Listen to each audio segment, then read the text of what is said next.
May nagtanong sa akin, magandang araw po.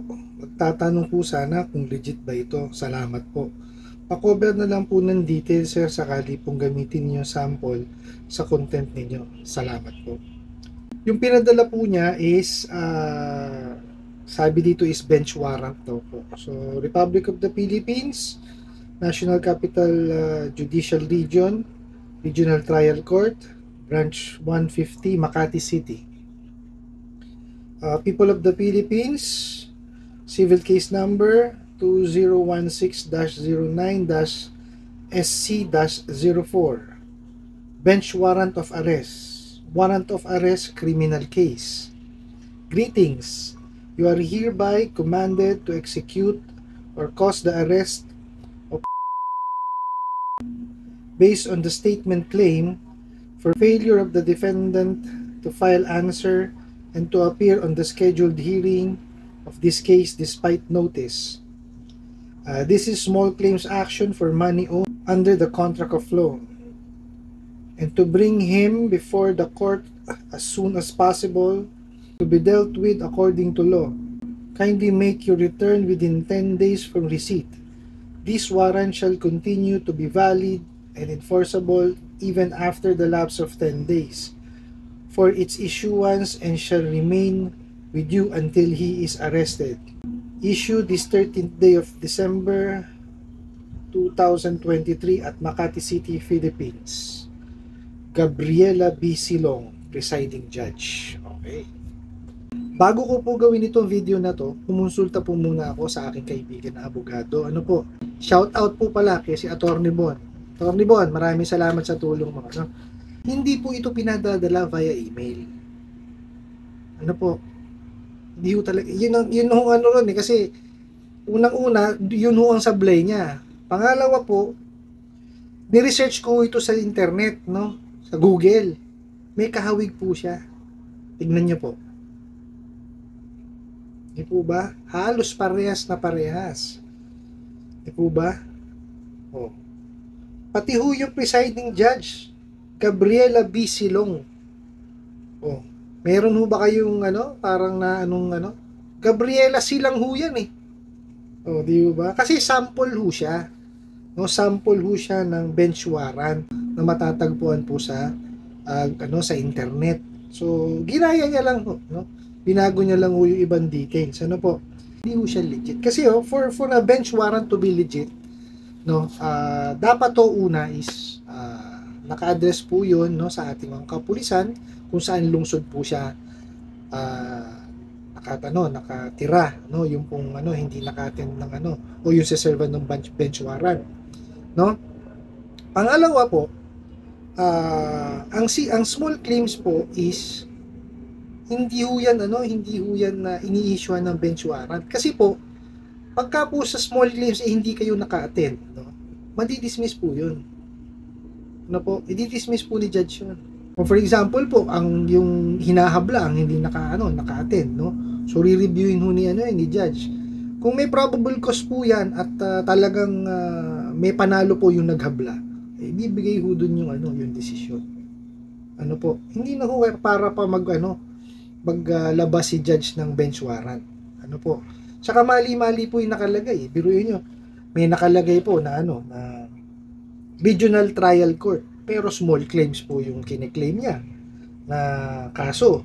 Po? Tapos, civil case number, may civil case number pa nga eh. Pero, warrant of arrest, criminal case. So, contradicting ho yung niya eh. Tapos ho, yung judge niya eh, katunog ho ni Gabriela Silang. Gabriela B. Silong. Binago lang ho ito. Tsaka ni-research ko, nakita nyo naman ho kanina, di ba? Na-research ko siya sa internet. Po? So, lumalabas ho siya, hindi siya totoo. Kasi, pinadala ho sa inyo via email eh. Ganito po, ang gawin ninyo, no? Para po, hindi na kayo nakaka-receive ng mga ganito, no? Bayaran nyo na lang ho yung utang ninyo. Po? Kasi napakinabangan nyo naman ho yung pera. Po? Huwag nyo na hong paabutin pa na, kagaya yan, kung anong kalokohan na ho pinagagagawa nyong mga, ewan ko kung ola ho ito ha, hindi, kasi wala ho kayong wala ho kayong sinabi rito kung ola, or kung saan ho galing, no? So, regardless po, no? Kung sino man ho ang nagpapadala nitong mga to, luko-luko yan. O di po ba? Hindi na lang ho ayusin ang paniningil. O di po ba? Marami naman ho paraan ng paniningil eh, di po ba? Huwag na lang ho nilang daanin sa ganun, no? Sablay naman. O, pati nga ho yung grammar, mali din. Di po ba? Tapos, kayo naman ho, doon naman ho sa nakahiram ng pera, nagamit nyo yung pera eh. Bayaran nyo na lang po. No? Makipag-ugnayan ho kayo sa kanila. Kung wala ho yan, ang gawin nyo, ipunin nyo yung pera ninyo. No? Tapos bayaran nyo siya ng one shot. No? Yung pong, yung principal, tsaka yung interest. Huwag nyo nang bayaran yung penalty.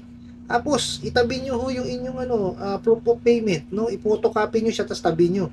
Kasi yung thermal paper, nabubura yan true time So, i-photocopy nyo pa rin siya. No? Tapos, tabi nyo. No? Para, in case man na, hanapin, may papakita kayo. Di po ba? Nagbayad kayo. Diba? Kasi utang yan Nasa batas ho natin yan. Pagka unang utang, kailangan mong bayaran. Ano po? Tsaka ho, kagaya ho lagi kong sinasabi, kung mangungutang ho tayo, kung ano lang yung kayang bayaran. Ano po? Para ho, hindi kayo nahihirapan bayaran. Tsaka iwasan nyo yung tapal system. Yung utang dito, babayaran to. Utang dito, babayaran to. Hindi ho tayo matatapos sa mga ganyan. No, hindi ho matatapos. Talaga kung sasakit lang ang ulo ninyo, madadagdagan lang ho na madadagdagan ang utang ninyo. No? Lalaki lang ho ng lalaki yan. Pero yun nyo mag-i-interest ho kasi yan, tsaka may penalty yan. Ngayon, kung yan, illegitimate na lending, financing at tsaka bangko, makipag-usap ho kayo. No? Makipaghagil ho kayo sa kanila at sabihin nyo yung totoong nangyari sa inyo. Kung nagipit talaga kayo, may nangyari sa inyo, sabihin nyo sa kanila. No? Maghanap po kayo ng programa sa kanila o manghingi kayo ng programa na nafi-fit ho dun sa kasulukuyan yung estado sa buhay ngayon. No, kung regardless yan kung payment holiday, kung moratorium yan, kung restructure yan, nasa sa inyo yan no? Manghingi ka ho kayo sa nila ng programa na nababagay ho sa inyo, no? Bayaran niyo sila, no? Ngayon, kung sa OLA yan, kagaya yung sinabi ko sa inyo, ipunin nyo yung pera nyo, bayaran nyo yung principal, tsaka yung interest. Yun lang, huwag nyo nung bayaran yung penalty. O, tas tabi nyo yung pinagbayaran ninyo. Ano po? At, huwag nyo na silang tangkilikin, huwag na po kayo mangutang sa mga yan. Kasi hanggat lagi nyo pinatangkilik yan, lagi kayo nangungutang, nandyan lang nang nandyan yan. Paano mawawala yan? Kayo rin ho ang nagpapalaki ng ulo ng mga hinayupak na yan O, diba? Utang kayo ng utang. O, natural, pag hindi kayo nakabayad, iaaras kayo niya. Kasi nga, hindi sila marunong maningil. O, gusto nyo pa ho ba yun yung yung nahaharas kayo? Wala kayong peace of mind? O, tigilan nyo na ho yan, huwag nyo na ho silang utangan. No? Kasi alam nyo naman na pagka hindi kayo nakahulog sa takdang oras, nakaharas na sila. Yun yung due date pa lang O, kung sino-sino na yung tinatawagan, tsaka message Lalagpas pa ba kayo ng isang araw? Di lalo na. O, kasi nga hindi sila marunong maningil. O, wala akong mangyayari sa buhay nyo pagka yan patuloy yung tinangkilik. Ano po? Kagaya ho ng lagi ko pinapayo sa inyo, i-build nyo po yung inyong credit standing. No? Para ho kayo, makapangutang po kayo sa bangko, sa financing, saka sa lending. Yung mga legitimate, yung mga sumusunod po sa SEC, tsaka sa BSP. Yun po bang bago i-disburse sa inyo, no? O bago i-release yung inyong loan, dinidiscuss muna, yung hindi kayo nabibigla. No? Yun po yung the Truth in Lending Act na sinatawag po natin. Ano po? Kasi po, pagka yan, diniscuss muna sa inyo, at least, alam nyo yung responsibilidad nyo. Alam nyo kung kailan ang due date ninyo. Alam nyo kung magkano amortization ninyo. Alam nyo kung magkano yung interest na pinapataw sa inyo. Alam niyo kung magkano yung kinaltas na processing fee. Diba? Alam nyo kung gaano katagal. Alam nyo kung magkano yung penalty ipapataw. Di po ba? At alam din ninyo kung ano mangyayari pag hindi kayo nakabayad. Di po ba? At ang pinaka-importante po sa lahat, equal yung amortization. Hindi yung unang 7 araw, babayaran mo ganitong kalaki. Tapos, tsaka palang hahatiin magiging 90 days. Luko-luko yung mga yan eh. O, di ba? Pag hindi nyo talaga tinigilan yung mga lalo ho kayong masasakit lang ulo ninyo. No? Kaya mas mainam ho, tuno kayo sa legitimate na lending, legitimate na financing, at sa mga bangko. I-build nyo po yung inyong credit standing. Kasi nag-i-evaluate sila. No? Base ho dun sa kakayanan yung magbayad. Yung mga ulan na yan, tambay, anak ng kamote. Basta may ID, bibigyan. Oh. Sang ka pa?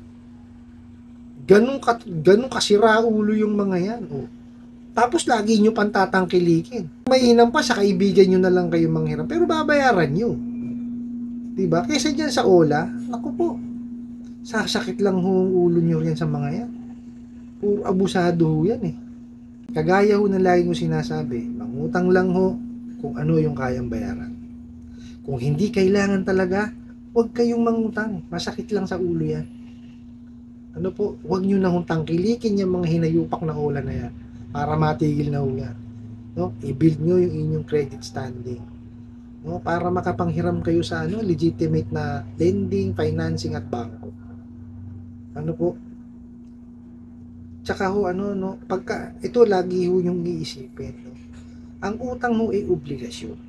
Ano po? Pagka ho kayo ng hiram, siguraduhin yung ibabalik ninyo. Ano po? Regardless ho yan kung sa tao nyo hiniram, o sa kumpanya, sa lending, sa financing, o sa bangko nyo hiniram. Nasa batas po yan, pag nangutang, kailangan bayaran. Okay? At lagi nyo kong tatandaan, responsibilidad po ang pangungutang. Ano po? Hindi ho basta-basta yan. I hope nasagot ko po itong tanong na to, at kunin ko na po itong opportunity na to para magpasalamat po, sa walang sawa niyo pong pagsuporta at panonood sa aking mga videos. Maraming salamat po sa mga likes, comments po at pag-share nyo ng aking mga videos. Ano po? And kunin ko na rin po itong opportunity na to para imbitahan ho kayo na suportahan nyo rin po yung iba ko pa pong mga social media account po sa YouTube, Facebook, and TikTok. Hanggang sa muli po. Yun lang.